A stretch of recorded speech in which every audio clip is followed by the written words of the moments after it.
எல்லோருக்கும் இனிய மாலை வணக்கம் மக்களை. இந்த வாரத்துடைய கடைசி நாள் கவலைப்படுவதை நிறுத்துங்கள் நிகழ்ச்சியில யார் நீங்கள் என்னோடு இணைந்திருக்கிறீர்களோ உங்கள் எல்லோருக்கும் வாழ்த்துக்கள். முதல் தடவையா இந்த நிகழ்ச்சி பார்க்கிற மக்களுக்கும் என்னுடைய வாழ்த்துக்கள். ஆண்டவராக இயேசு கிறிஸ்து தாமே உங்கள் ஒவ்வொருவர் மீதும் நம்முடைய அளவில்லாத கிருபையை, மனதுருக்கத்தை நிச்சயமாய் வெளிப்படுத்துகிறார். வெளிப்படுத்தும்படியாய் நான் உங்களை ஆஸ்வதிக்கிறேன். எங்கள் ஆண்டவர் ஒருபொழுதும் நமக்கு எந்த தீமையும் செய்வது அல்ல. எவ்விதத்திலே இந்த வசனம் தெளிவாய் சொல்லுகிறது. எவ்வளவேனும் பொய் உரையாத தேவன், அதே சமயத்திலே எவ்வளவேனும் இருள் அவரிடத்துல இல்லை. ஒரு துளி, அதாவது ஒரு புள்ளி அளவு கூட கெட்டது, இருள் தேவனிடத்திலிருந்து வருவது இல்லை. எல்லாமே நன்மை, பரிசுத்தம், ஆசீர்வாதம், அது மட்டுமே தேவனிடத்திலிருந்து வரக்கூடிய ஒன்று. அதாவது பரத்திலிருந்து வருகிற எதுவுமே கெட்டதோ குறையானதோ இல்லை, எல்லாமே பூரணமான ஒன்று. யாக்கோபு நமக்கு அதை விவரிக்கிறார். தேவன் எவரையும் பொல்லாங்கினால் சோதிக்கிறவர் அல்ல, ஆனால் கர்த்தர் சோதிக்கிறார். எப்படிப்பட்ட விதத்துல எதற்காக கர்த்தர் சோதிக்கிறார் நாம் தொடர்ந்து கவனிக்க போகிறோம். அதுக்கு முன்பாய் இந்த வீடியோ நீங்கள் பார்க்கும்படியா விரும்புகிறேன். இந்த தடவை நமக்கு தேவன் என்ன முன் வைத்திருக்கிறார் என்பதை நீங்கள் புரிந்து கொள்ளும். ஒருவேளை இதை குறித்த விளக்கம் இன்னும் அதிகமா எனக்கு வேண்டும், நான் இதுல தெரிந்து கொள்ள விரும்புகிறேன், என் உள்ளத்தை தேவன் தொடுகிறார், விசுவாசம் தூண்டப்படுகிறது, நான் இதுல இணைய போகிறேன் என்று நீங்கள் சொன்னால், நீங்கள் திரையில் பார்க்கிற இந்த எண்ணிலைகளை உடனே தொடர்பு கொள்ளலாம், வாட்ஸ்அப்பில் செய்தி அனுப்பலாம். மிக நல்லது. விசேஷமாய் நாளை காலை 9:30 எந்த யூனிவர்ஸ் ஆலயத்துக்கு, மிக சென்னையிலே, ஹைதராபாத்திலே, மும்பையிலே நீங்கள் எங்களோடு இணையலாம். உங்களுக்காய் பீடம் தயாரா இருக்கிறது. நீங்க அதை குறித்த ஒரு சிறு வீடியோவும் பார்ப்பீர்கள். பீடம் உங்களுக்கு எல்லா இடத்திலும் ஆயத்தமா இருக்கு. இதோ ஏன் நாம் இந்த தடவை சாலமோன் மண்டபத்தை நோக்கி செல்கிறோம், இந்த நோக்கத்துக்காக கவனிங்க. தொடர்ந்து நிகழ்ச்சியில் இணைந்திருக்கலாம். புனித பேதுரு பெசிலிக்கா, இதன் கட்டிட வடிவமைப்பாளர் மைக்கேல் ஆஞ்சலர். ஷேக் ஜாயிர் மாஸ்க், இதன் கட்டிட வடிவமைப்பாளர் யூசப் அப்துல்கி. வெள்ளை கோவில், இதன் கட்டிட அமைப்பாளர் சார்லிம் சாய் கொசபிபெட். லசகிராதா ஃபேமிலியா என்ற ஸ்பெயினில் உள்ள கட்டிடம் ஆண்டனி கவுடியால் கட்டப்பட்டது. இப்படி அநேக உலகமெங்கும் 37 மில்லியன் ஆலயங்கள் உள்ளன. ஆனால் ஒன்றே ஒன்று வாக்குத்தத்தமாய் சொல்லப்பட்ட ஆலயம் இந்த அண்ட சராசரத்தில் ஒன்றே ஒன்றுதான் உள்ளது. இந்த ஸ்தலத்தில் செய்யப்படும் ஜபங்களுக்கு என் கண்கள் திறக்கப்பட்டவைகளும் என் செவிகள் கவனிக்கிறவைகளுமாய் இருக்கிறது. சாலமோன் மண்டபம் இந்த உலகத்தின் ஒரே ஆலயமாய் தேவன் வடிவமைத்திருக்கிறார். இதான் விசேஷமான காரியம். எனவேதான் நாம் விண்ணப்பத்தை சாலமோன் மண்டபத்துக்கு எடுத்து செல்கிறோம். ஜூலை 14 இந்த மாதம் விசேஷமான மாதம், தியாகத்தின் மாதம் என்று சொல்லலாம், வெற்றியின் மாதம் என்று சொல்லலாம், புது துவக்கத்தினுடைய மாதம் என்று சொல்லலாம். கர்த்தரை கனப்படுத்துகிறவர்களை கர்த்தர் கனப்படுத்த போகிற மாதம். மக்களை, நான் சொன்னதை போல கர்த்தர் யாரையும் பொல்லாங்கினால் சோதிக்கிறவர் அல்ல. ஆனால் தேவன் ஒருவரை சோதிக்கிறார் என்றால் இந்த சோதனையினுடைய வழி வேறு, சோதனையினுடைய தரம் வேறு. ஒரு வியாதியின் மூலமோ, ஒரு செய்வினையின் மூலமோ, கடன் பிரச்சனையின் மூலமோ கர்த்தர் யாரையும் சோதிப்பது இல்லை. ஆனால் தன் மீது உள்ள விசுவாசத்தினுடைய அளவு என்ன, ஒரு நபர் தன்னை வாழ்க்கையில் எந்த இடத்துல வைத்திருக்கிறார், ஒரு நபர் தன்னை எவ்வளவு நேசிக்கிறார், ஒரு நபர் தன் வாழ்க்கையில் எவ்வளவு தனக்கு கொடுத்திருக்கிறார் என்பதாக கர்த்தர் நம்மை சோதிக்கிறார். இதனால நம்மை அடுத்த தகுதிக்கு கொண்டு செல்ல, நம்மை பாதுகாக்க, நம்மை பலப்படுத்த, நம்மை பராமரிக்க, சுருக்கமாய் நம்மை நடத்தி செல்ல கண்டிப்பாய்.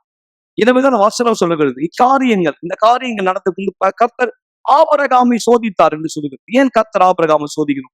வசனம் அதை சொல்வதற்கான காரணம் என்ன? ஏனால் இதுவரையில குழந்தை இல்லாத, ஒரு ஆண் மகன் கூட இல்லாத ஆபிரகாமை தேசத்திற்கே தகப்பனாய் மாற்று, ஜாதிகளுக்கு தகப்பனாய் மாற்று, ஆபிரகாமையே ஆசீர்வாதமாய் மாற்று.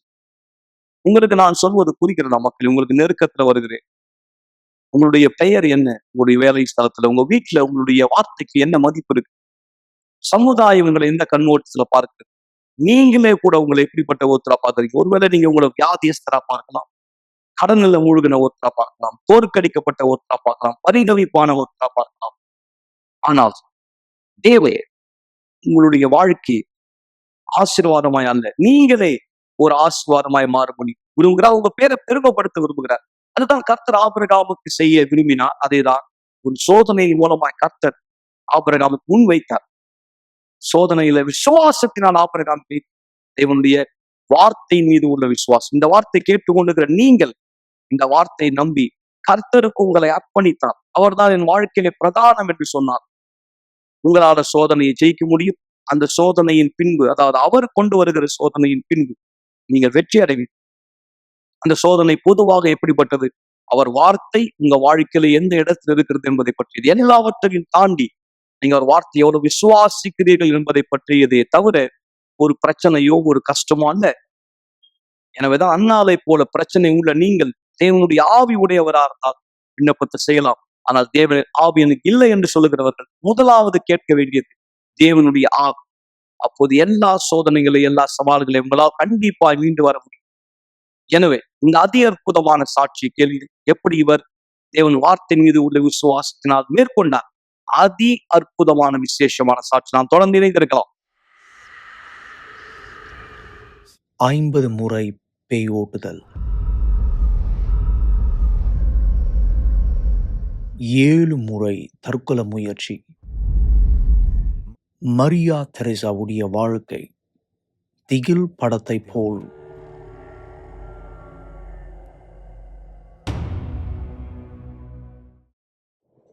எனக்கு 17 வயசா இருந்தப்போ நான் என்னோட யோசனையை இழக்க ஆரம்பிச்சேன்.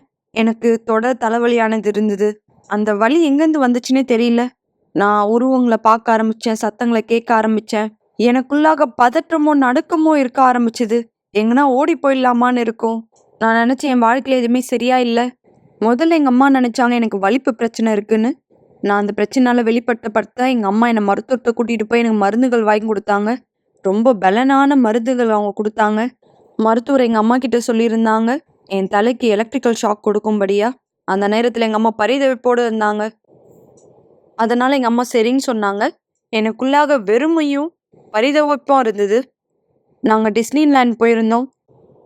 அந்த வெறுமையும் பரிதவிப்பையும் குறைக்கிறதுக்காக நாங்க நிறைய புகைப்படம் எடுத்துக்கிட்டேன். ஆனா எனக்கு தற்கொலை எண்ணமானது இருந்தது.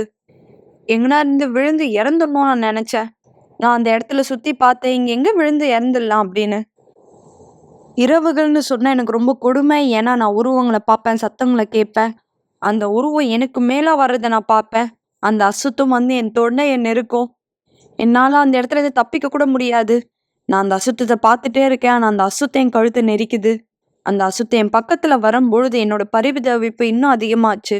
நாங்க ஒரு அப்பார்ட்மெண்ட்ல வாழ்ந்துட்டு இருந்தோம். அப்ப நான் ஜன்னல் கிட்ட போய் சொல்வேன், இன்னைக்கு நான் அதை செய்ய போறேன். எங்க அம்மா என்னை எப்படியா பார்த்துருக்காங்க, கழுத்துல கயிறோடு நான் எப்படின்னா இறங்கணும்னு முயற்சி பண்ணியிருக்கேன். ஒரு தடவை எங்க அம்மா என்னை பிடிச்சி இழுத்துட்டாங்க. நான் ஜன்னல்ல இருந்து கீழே விழணும்னு பார்க்கும் பொழுது என்னுடைய எண்ணம் என் வாழ்க்கை எப்படின்னா முடிச்சுக்கணும்னு. ஒரு தருணத்துல நான் நினைச்சேன் என் பொண்ணுக்கு மனநல பிரச்சனை இருக்குன்னு. அவங்க யோசனை இழந்துட்டாங்கன்னு நினைச்சிருக்கேன். தெற்கு பிரேசில்ல ஒரு சின்ன கிராமத்துல நாங்க இருந்தோம். நான் போயிட்டு இருந்த ஒரு ஆலயத்துல அங்க இருக்க போதகர் வந்து அசுத்தத்தை பத்தி பேசுவாரு. அந்த செய்தி என் ஆலோசனையில இருந்தது. எப்போ என் பொண்ணு அசுத்தனால வெளிப்பட்டாலோ அப்ப நான் அந்த போதகருக்கு ஃபோன் பண்ணேன். அங்கதான் உண்மையான போராட்டம் ஆரம்பிச்சுது. அவர் உறவினர் எல்லாரையும் அழைச்சி அவர் ஒரு சாங்கியமானது செஞ்சார். நேரம் கடந்து போக என் பொண்ணு இன்னும் அதிகமா அசுத்தனால வெளிப்பட ஆரம்பிச்சா. 1 மாசத்துக்கு முன்னாடி என் பொண்ணு எப்படி இருந்தாலும் அந்த மாதிரி இல்ல. இப்போ அடிக்கடி அவ அசுத்தனால வெளிப்பட ஆரம்பிச்சா. பிற்பாடு அது தினந்தோறும் மாறுச்சு. படையெடுத்த ஆவி மரியாவுடைய உடலை மோசமான நிலைமையில் கொண்டு வந்தது. அது முழுமையாய் ஆட்கொண்டது. முதல்ல நான் இன்னொரு பாதிரியார்கிட்ட கொண்டு போயிருந்தேன். அதை விட அதிகமா அவ தினந்தோறும் அசுத்தனால வெளிப்பட ஆரம்பிச்சா. அந்த பாதிரியாருக்கு உதவி செய்யறவங்களால கூட அவளை பிடிக்க முடியல. அவங்க தோல்ல அந்த அளவு பலன் இல்ல. அவ பொருள் எல்லாம் உடைக்க ஆரம்பிச்சா. என் பொண்ணு பறக்க ஆரம்பிச்சா. அந்த பாதிரியாரை அடிக்க கூட ஆரம்பிச்சா. அவர் ரொம்ப வயசானவர். அப்போ என் பொண்ணால எதையுமே கட்டுப்படுத்த முடியாம இருந்தது. பிற்பாடு என் பொண்ணை ஒரு சேர்ல கட்டி வைக்க வேண்டியதா இருந்தது. நான் ஒரு நாளும் நினைச்சதில்லை என் பொண்ணை இந்த மாதிரி நாற்காலியில கட்டப்பட்டு உட்கார வச்சிருக்கணும்னு. ரொம்ப கஷ்டமா இருந்தது. நான் ரத்த வாந்தி எடுக்க ஆரம்பிச்சேன். அந்த அளவு ரத்த வாந்தி எடுத்தேன். என்னுடைய தொண்டையானது வீங்க ஆரம்பிச்சுது. ரொம்ப கஷ்டமா இருந்தது. நான் திரும்ப பழைய நிலைமையில இருக்கேன். ஒரு நாள் ராத்திரி என் பொண்ணு எழுந்துக்கும்போது அசத்துனால வெளிப்பட்டு எழுந்தா. அந்த நேரத்துல என்ன பண்ணணும்னு எனக்கு தெரியல. எதுவுமே சரியா போகல. என்னுடைய ஜெபம், அந்த ஆசிரியர் குடுத்த பொருட்கள் எதுவுமே வேலை செய்யல. அதுல ஒரு சிலுவை இருந்தது. ஆசீர்வதிக்கப்பட்ட தண்ணி, ஒரு புத்தகம். அதுல அசுத்தத்த தொரத்த ஜெபமானது இருக்கும். அதெல்லாம் என்ட்ட இருந்தது. நான் அந்த நாள் நெனச்சேன், இன்னைக்கு தான் அந்த நாள். என் உயிர நான் எடுத்துப்பேன். நான் என்னோட பொண்ண அவங்க சகோதரர்கிட்ட குடுத்துட்டு போயிடுவேன். அப்போ என் பொண்ணுக்கு ஒரு கடிதமானது எழுதினேன். குட் பை சொன்னேன். நான் என் கார எடுத்துட்டு ரோட்ல போவேன். எங்கன்னா ஒரு விபத்து பண்ணி நான் இறந்துருவேன். இதுதான் என்னால செய்ய முடியும். நான் ஸ்பீடா போயிட்டு, நான் எங்கனா விபத்தானது பண்ணி நான் இறந்துருவேன். நான் விடியற்காலைல 3 மணிக்கு தேவன்ட்ட சொன்னேன். தேவனே, உங்களுக்கு இதான் கடைசி நாள். என் வாழ்க்கை நீங்க இன்னைக்கு முடிச்சிடணும். நீங்க என் வாழ்க்கைய முடிக்கலன்னா, நான் முடிச்சுப்பேன். எப்படி இருந்தாலும் அடுத்த நாள் நாங்க அந்த மாந்திரீகம் செய்ற இடத்துல போக வேண்டியதா இருந்தது. நாங்க தொடர்ந்து மாந்திரீகம் பண்றவங்கள்ட்ட போனோம். கொஞ்ச நாள் கடந்து போச்சு. அதுக்கப்புறமா ஜான்வரி ஆனது வந்தது. மாந்திரீகம் செய்றவங்களும் இல்ல. அந்த இடத்துல எந்த பாதிரியாரும் இல்ல. ஒரு பாதிரியார நான் பார்த்தேன் சாந்த கட்டரிலால. அவர் எந்த கிராமத்துல வசிக்கிறாரோ அதே கிராமத்துல நான் போயிருந்தேன். நான் பணமானது செலவழிச்சேன். ஆனா நான் இந்த இடத்த விட்டு போக மாட்டேன்னு தீர்மானிச்சேன். அவர் எனக்கு ஆலோசனையானது கொடுத்தார். ஒரு அப்பா போல எங்களோட உட்கார்ந்தாரு. அவர் சொன்னார், "போய் யூனிவர்சல் ஆலயத்துல உதவியானது கேளுங்க. என்னால என்னெல்லாம் பண்ண முடியுமோ நான் எல்லாமே பண்ணிட்டேன். நீங்க யூனிவர்சல் ஆலயத்துக்கு போங்க. எல்லா மாநிலத்திலும், எல்லா இடத்துலயும் யூனிவர்சல் ஆலயம் இருக்கு. உங்களுடைய சொந்த ஊர்ல கூட யூனிவர்சல் ஆலயம் இருக்கு. அங்க போங்க. உங்களுடைய பிரச்சனை, உங்க பொண்ணு கூட அங்க நல்லா பார்த்துப்பாங்க. ஒரு மருத்துவரிடத்துல கொண்டு போறது பதிலா, நீங்க யூனிவர்சல் ஆலயத்துக்கு உங்க பொண்ண கூட்டிட்டு போங்கன்னு அவர் சொன்னார்." இரக்கமான ஆசாரியருடைய வார்த்தை கடைசியான கதவு அருகிலே அவர்களை கொண்டு சென்றது. நான் ஒரு வெள்ளிக்கிழமை யூனிவர்சல் ஆலயத்துக்கு போயிருந்தேன். விடுதலை பத்தி நான் புரிஞ்சுக்கல. அங்க என்ன சொன்னாங்களோ முதல்ல எனக்கு புரியல. நான் அவங்கள்ட்ட கேட்டேன், ஒரு போதகர்ட்ட பேசுறதுக்கு நான் என்ன பண்ணணும்னு. அவரு கையில டிவி வச்சிருந்தார். அத கீழ வச்சுட்டு சொன்னாரு, "நான் உங்கள ஆசீர்வதிக்காம நீங்க இந்த இடத்த விட்டு போக மாட்டீங்க. நான் இங்க ஒரு போதகர்." அவர் டிவிய கீழ வச்சுட்டு அவர் கைய உயர்த்தினார். அவர் ஜெபம் பண்ண கூட இன்னும் ஆரம்பிக்கல. ஆனா என் பொண்ணு அசுத்தனால வெளிப்பட ஆரம்பிச்சா. எனக்கு அது ஒரு அதிசயமா இருந்தது தேவனிடத்துல இருந்து. பீடத்துக்கிட்ட கூட இல்ல. கதவு வாசல் கிட்டயே அவ அசுத்தத்தினால வெளிப்படப்பட்டா. தரையில உருண்டா. ரத்த வாந்தி எடுத்தேன். அவர் தொடர்ந்து ஜெபமானது செஞ்சார். அது ரொம்ப நேரம் கூட எடுக்கல. என் பொண்ணுன்னு சொல்லும்பொழுது, என் பொண்ணு திரும்ப மறுபிறப்ப அங்க பெற்றுக்கொண்டா. எனக்கு ஞாபகம் இருக்கு எப்போ திரும்ப நாங்க வந்தோமோ, அது ரொம்ப அற்புதமா இருந்தது. அப்ப போதகர் சொன்னார், "திரும்ப வாங்க ஆலயத்துக்கு." அது ஒரு சனிக்கிழமையா இருந்தது. நாங்க திரும்ப இரவு வந்தோம். என் பொண்ணு எந்த மாத்திரை எடுத்துக்கணுமோ இனிமே எடுக்க வேண்டிய அவசியம் இல்ல. அந்த தருணம் தேவன் தாமே என்ன அவர் மடியில எடுத்துக்கிட்டது போல இருந்தது. மரியா, மரியா கடைசியா என்கிட்ட வந்துட்ட. தேவனோட எங்களுக்கு ஒரு உடன்படிக்கை ஏற்பட்டது. நான் ஒரு பொழுதும் அந்த போதகரை மறக்க மாட்டேன். என் கைய பிடிச்சிட்டு அவர் சொன்னார், "உன்னுடைய போராட்டம் என்னுடைய போராட்டம்னு. அது தேவனால மட்டும் தான் முடியும்." அந்த தருணம் நான் தேவன் என் பக்கத்துல இருக்கத பார்த்தேன். நான் உன் கூட இருக்கேன்னு சொன்னார். அவர் நாளைக்கு திரும்ப வாங்கன்னு சொல்லியிருந்தார். நாங்க அவர்ட்ட முழு இருதயத்தோட வருவோம்னு சொன்னேன். நாங்க திரும்பவும் போனோம். அங்க போய் நாங்க தூங்குனோம். நாங்க ஆலயத்திலேயே தூங்கணும்னு நினைச்சோம். ஆமா, நாங்க ஆலயத்திலேயே தூங்கணும்னு நினைச்சோம். அப்போ நாங்க வீட்டுக்கு திரும்ப போய் நாங்க தூங்குனோம். மரியா இனிமேலும் அந்த பிசாசினால் ஆட்கொள்ளப்படுவதில்லை. ஒரே ஒரு வழியில் மட்டும்தான் இப்பொழுது கிடைத்த அந்த சமாதானம் இவருக்கு நிலைநிறுத்தப்படும். நான் தண்ணீர்ல இருந்து திராட்சை ரசமா மாத்தப்பட்டேன். எந்த மாத்திரையும் இல்லாம நல்ல உறக்கத்தை பெற்றுக்கொண்டேன். நான் சந்தோஷமா இருந்தேன். ஆனா முழு சந்தோஷத்தோட இல்ல. எனக்குள்ளாக வெறுமையானது இருந்தது. அத பரிசுத்த ஆவியானவர் மட்டும்தான் நிரப்ப முடியும். எல்லா கூட்டத்திலயும் பரிசுத்த ஆவியானவரை பத்தி கேள்விப்பட்டிருக்கேன். அதிகமா புதன்கிழமையிலயும் ஞாயிற்றுக்கிழமையிலயும் என்னுடைய முழு வாழ்க்கையில நான் என்ன செய்யணும்? எனக்குள்ளாக சமாதானம் இருக்கு. ஆனா உண்மையான சமாதானம் இன்னும் நான் பெற்றுக்கொள்ளல. அவர் எனக்குள்ளாக வரணும்னு நான் விரும்பினேன். அப்ப எனக்கு ஞாபகம் வந்தது, அது இஸ்ரவேல் சிறப்பு நிகழ்ச்சியில எனக்கு எதுவுமே வேண்டாம். எனக்கு உண்மையா எதுவுமே வேணாம். எனக்கு வேண்டியது பரிசுத்த ஆவியானவர் மட்டுமே. நான் அவரிடத்துல சொன்னேன், "என்னுடைய எல்லாமே உங்களுடைய எல்லாம். என்கிட்ட இருந்த எல்லாத்தையும் எடுத்துட்டு போய் தேவனே இதோ." நான் அவரிடத்துல சொன்னேன், "தேவனே நீங்க எனக்கு இப்போ வேணும். ஏன்னா முன்னாடி பரிசுத்த ஆவி பெற்றதுக்கு முன்னாடி எனக்குள்ள ஒரு அசுத்தம் இருந்தது. ஆனா இப்போ நான் பரிசுத்த ஆவினால் நிரப்பப்பட விரும்புறேன். பேய்கள் ஓட்டுதல் இடத்திலிருந்து தேவனுடைய சிம்மாசனத்தில், அதுதான் பீடம். நான் தேவனிடத்துல சொன்னேன், தேவனே இதுதான் அந்த நாள். நான் இன்னைக்கு உங்களை பெற்றுக்கொள்வேன். நான் அவரை பெற்றுக்கொண்டேன். அவர் என்னிடத்துல சொன்னா, நான் இங்க இருக்க மரியா உனக்காக. ஒருத்தருக்குள்ளாக பிசாசு இருந்து இப்போ நம்ம பரிசுத்த ஆவியானவர் பெற்றுக்கொள்ளும் பொழுது அது கூடாத காரியம் அசுத்தத்தினால வெளிப்படுத்தப்பட்ட ஒருவர் அசுத்தம் அவங்க மேல இருக்கிறத அவங்க பார்த்து இப்போ பரிசுத்த ஆவியானவர் எனக்குள்ளா இருக்கார்.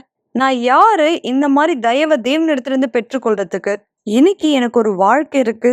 நான் டிஸ்னிலேண்ட் போக வேண்டியதில்லை. நான் வனாந்தரத்தின் மத்தியில இருந்தா கூட எனக்குள்ளாக சமாதானம், சந்தோஷம் இருக்கு. மரியா தெரேசா இப்பொழுது ஒரு மனைவி மற்றும் ஒரு தாய். இவருடைய வாழ்க்கையை மீண்டுமாய் புதியதாய் ஆண்டவர் மாற்றி எழுதினார். ஒரு திகில் படத்துல இருந்து ஒரு அற்புதமான படமா என்னோட பொண்ணு வாழ்க்கை மாறி இருக்கு. இந்த படம் ரொம்ப அருமையானதா இருக்கு. என்னால சொல்ல முடியும், என் பொண்ணுடைய வாழ்க்கை மாறப்பட்டிருக்கு. இது ரொம்ப உணர்ச்சிகரமான விஷயம் எனக்கு. ஒவ்வொரு முறை எனக்கு ஞாபகம் வரும்பொழுது, இன்னொரு இடத்துல இந்த என் சாட்சியை நான் என் பொண்ணை பத்தி சொல்லும் பொழுது நான் ரொம்ப உணர்ச்சி வசப்படுவேன். ஏன்னா என் பொண்ணு மறுபிறப்ப பெற்றிருக்கா. என் வாழ்க்கைய பத்தி இன்னைக்கு சொல்லணும்னா நான் எதுவுமே குறையா சொல்ல முடியாது. இப்போ எல்லாமே அருமையா இருக்கு. அவரோட திருமணம் ஆசீர்வாதமா இருக்கு.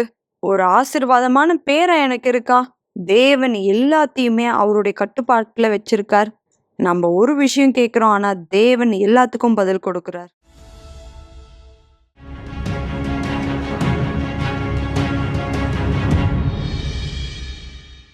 மிக சரியா இந்த சாட்சி தேவனுடைய சக்தியினுடைய ஆதாரமா உங்களுக்கு முன் வைக்கப்படுகிறது. இஸ்ரவேல் சிறப்பு நிகழ்ச்சி நான் எப்படி கலந்து கொள்ளலாம்? எதற்காக விண்ணப்பத்தை எழுதுவது? யார் இதில் பங்கேற்கலாம்? கவனிங்கள், நீங்கள் தெளிவடையும். இந்த ஃப்ரேம் இங்கே உங்களுக்கு தெரியுதா? எனக்கு தெரியல உங்களுக்கு தெரியுதா அப்படின்னு. நீங்கள் பார்க்குறீங்களா? இங்கே இது ஒரு வட்டம் ரவுண்டாக இருக்குது. இது அப்படியா?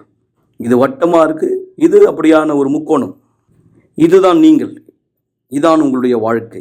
இங்கே இருக்கிற இந்த வெற்றிடம், இந்த பகுதி உங்களுக்குள்ளாக இருக்கிறது. இந்த பகுதி நீங்கள் பார்க்கிற இது உங்களுக்குள்ளாக இருக்கிறது. இது உங்களுடைய உட்புறம். அப்படியான இந்த தாழ்வு மனப்பான்மைகள், இல்லை யாரும் உன்னை விரும்பலை, யாருக்கும் நீ தேவையில்லை, உயரமான ஒருத்தர் தான் உன்னோட கூட இருக்க விரும்புகிறார், இப்படிப்பட்ட சில எண்ணங்கள். ஏன் நீ இப்படி பிறந்த? ஆண்டவர் கூட உன்னை விரும்பலை. சரி, இப்படியான இந்த எல்லா எண்ணங்கள் தான் தானியேலாக்குள்ளாக இருந்தது. யார் இந்த வெறுமையை நிரப்ப முடியும்? இந்த வெறுமை நம்ம எல்லோருக்குள்ளாகவும் இருக்கிறது. இந்த இடத்தை தேவன் உண்டு பண்ணினார். அவர் அதை நிரப்பும்படியாக இப்படிப்பட்ட ஒரு வெறுமை, இந்த இடம் நம்ம எல்லோருக்குள்ளாகவும் இருக்கிறது. மக்கள் என்ன செய்கிறாங்க? இதுதான் மக்கள் இப்படியா செய்கிறாங்க. பொருந்தாத ஒன்றை எடுக்கிறாங்க, பொருந்தாத ஒன்றை மக்கள் கொண்டு வராங்க. இந்த பொருந்தாத ஒன்றை கொண்டு அந்த இடத்துல பொருத்தும்படி அப்படியே மக்கள் வைக்கிறார்கள். இந்த முக்கோணம் இந்த இடத்துல பொருந்தாது. இது ரொம்ப பெருசாக இருக்குது. அதாவது இது இந்த வட்டத்துக்குள்ளே வைக்கிறதுக்கு பொருந்தாமல் சின்னதாக இருக்குது. வெறுமையாக இருக்கிற மக்கள் தங்களை நிரப்பிக்கொள்ள பார்ப்பாங்க. எப்படி? ஒரு திருமணத்து மூலமாக. அதாவது தனிமையாக இருக்கிறவங்க, இல்லை எனக்கு திருமணம் ஆகிடுச்சுன்னா நான் வெறுமையாக இருக்க மாட்டேன், நான் சந்தோஷமாக இருப்பேன். இல்லை எனக்கு குழந்தைகள் வேணும், எனக்கு பிள்ளைங்க பிறந்துட்டாங்கன்னா நான் சந்தோஷமாக இருப்பேன். பல வழியில் முயற்சிக்கிறாங்க நிரக்கும்படி. நான் பள்ளிக்கூடம் சென்று விட்டால், நான் படித்து முடித்தால் சம்பாதிப்பேன். இப்படி எல்லா விதமான காரியங்களை கொண்டு, வெளிப்புறத்தில் இருக்கிற எல்லா விஷயங்களை கொண்டு நிரப்ப விரும்புகிறாங்க, உட்புறத்தை மூடும்படி. ஆனால் கண்டிப்பாக அப்படி நடக்க சாத்தியமில்லை, வாய்ப்பில்லை. எனவே நீங்கள் எதை வேணாலும் கொண்டு வரலாம் நிரக்கும்படி. ஆனால் அந்த வெற்றிடமானது கண்டிப்பாக நிரக்கப்பட முடியாது. தேவனால் மட்டும்தான் அந்த வெற்றிடத்தை நிரப்ப முடியும். அப்போதுதான் அந்த இடத்துக்கு யார் வரா?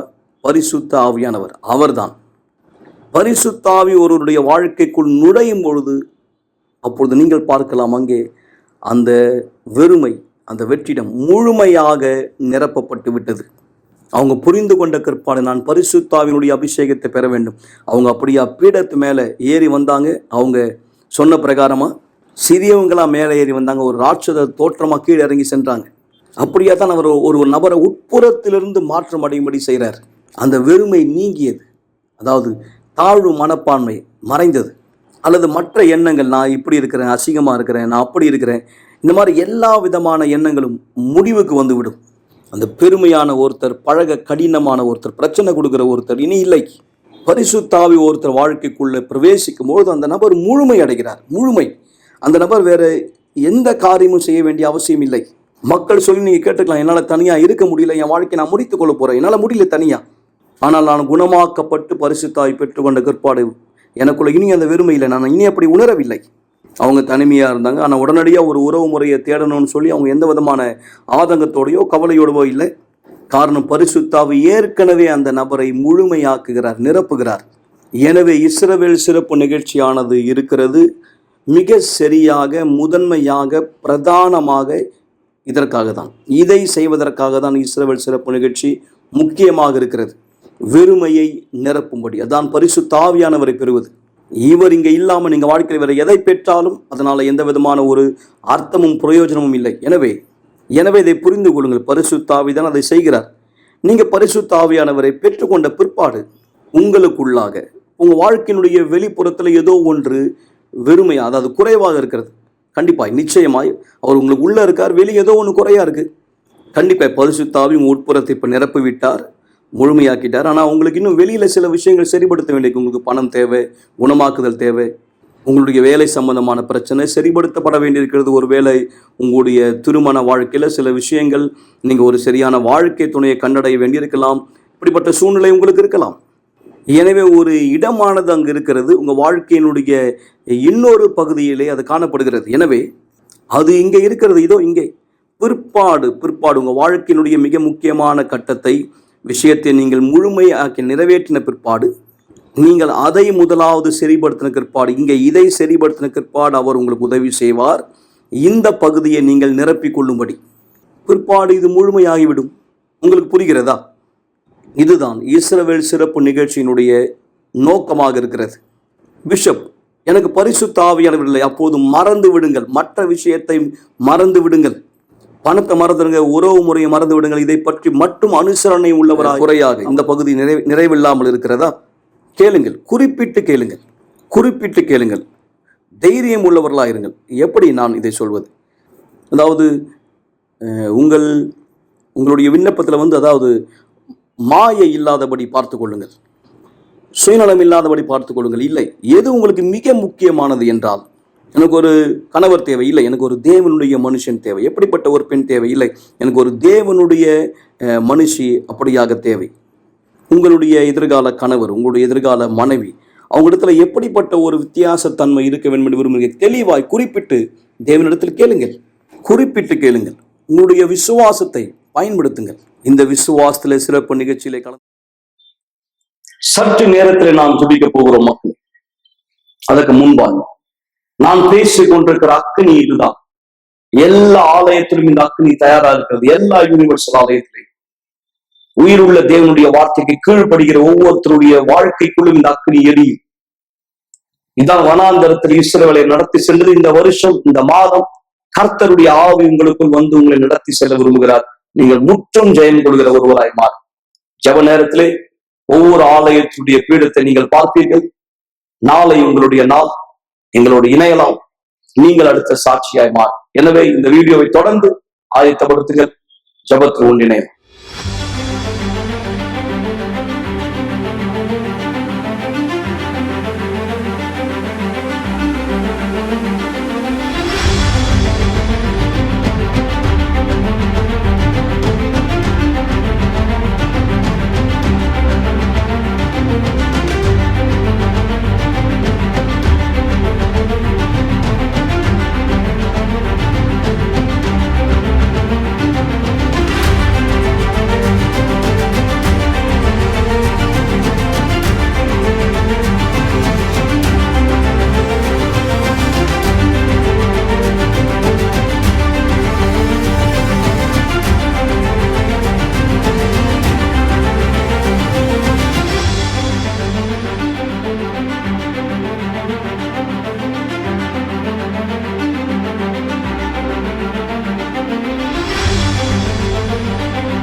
கிளாஸ் தண்ணீரை ஆயத்தப்படுத்திக் கொள்ளுங்கள் அல்லது தொலைக்காட்சிக்கு அருகாமையிலே வாருங்கள். இந்த நேரம் உங்களுக்கான ஒரு சிறப்பு ஜெபத்தை நாம் செய்ய போகிறோம். சர்வ வல்லவரே ஆண்டவராகிய இயேசுவின் நாமத்தினால் இந்த வார்த்தையின் பிரகாரமாய் யார் ஒருத்தர் செய்கிறாரோ உமக்கு கீழ்ப்படுகிறாரோ தேவன் ஒரு எல்லா சோதனைகளை ஜெயிக்கிறார். நீர் கொண்டு வருகிற சோதனை ஒருவரை வீழ்த்தும்படி அல்ல, மாறாக அவர் பெயரை பெருமைப்படுத்த, அவர் வாழ்க்கையை முற்றிலுமாய் உள்ளும் புறம்பும் மாற்ற, அவரை சாட்சியாய் நிறுத்தும்படி யாரெல்லாம் இந்த நிகழ்ச்சி பார்த்து கொண்டிருக்கிறார்களோ தேவனை, யாரெல்லாம் பல போராட்டமான சூழ்நிலைகளை வாழ்க்கையில கடந்து செல்கிறார்கள், என்ன செய்வதென்று தெரியாத குழப்பத்திலே பரிதவிப்பில் இருந்தால், வாழ்க்கை சவாலான ஒன்றாய் போராட்டத்துக்குரிய ஒன்றா இருந்தால், நான் உம்மிடத்திலே ஜெபிக்கிறேன், இந்த நபரை பலப்படுத்தி புதுப்பியும் தண்ணீரை ஆசீர்வதிக்கிறேன், குடும்பத்தை ஆசீர்வதிக்கிறேன், ஜீவன் பலன் இவருக்குள் வரட்டும். இந்த வார்த்தை, இந்த சாட்சி இவரை முன்னோக்கி நடத்தி செல்வதா வார்த்தையின்படி இவர் வாழ்க்கை நடக்கட்டும். இதை நான் இவர்கள் மீது அறிக்கை செய்கிறேன், ஆசீர்வதிக்கிறேன், ஆண்டவராக இயேசுவின் பெயராலே ஆமென். தேவனுடைய பாதுகாப்பு சமாதானம் உங்களோடு இருக்கிறது. அன்றே ஆசீர்வாதமான இரவா இருக்கட்டும். நாளை உங்களை சந்திப்போம். மேலும் திங்கட்கிழமை இரவு இதே நேரம் இதே நிகழ்ச்சி. தேவன் அனைவரை ஆசீர்வதிப்பாராக. செல்வாங்க. ஒரு நாள் நீங்க கடைசியா இந்த உலகத்துல எழுந்துப்பீங்க. அந்த நாள் கடைசியான நாளா இருக்கும்.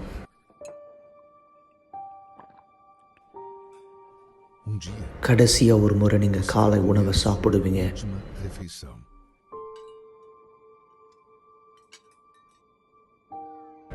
ஒரு நாள் உங்க குடும்பத்தினுடைய முகத்தை கடைசியா நீங்க பார்ப்பீங்க.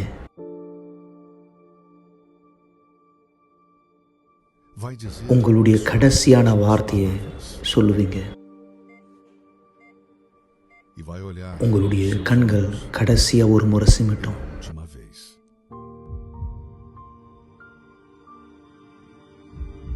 உங்க இருதய துடிப்பு கடைசியா ஒரு முறை துடிக்கும்.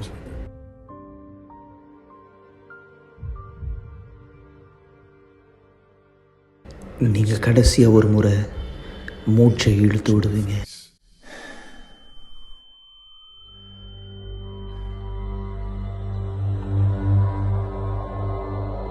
அந்த நேரம் உங்களுடைய ஆவிக்குரிய கண்களை திறக்கப்படும்.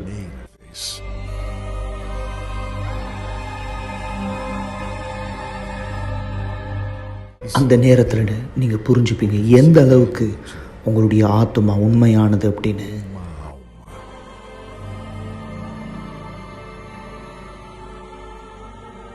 அந்த நாள் இந்த பூமியில நடந்தது எல்லாமே உங்களுடைய ஆத்மாவை காப்பாற்ற மட்டும் நீங்க புரிஞ்சுப்பீங்க. கடைசியா ஒரு முறை நீங்க அதை பார்க்குற நேரம் உங்க ஆத்மாவை வந்து கொண்டு போறது யாரு?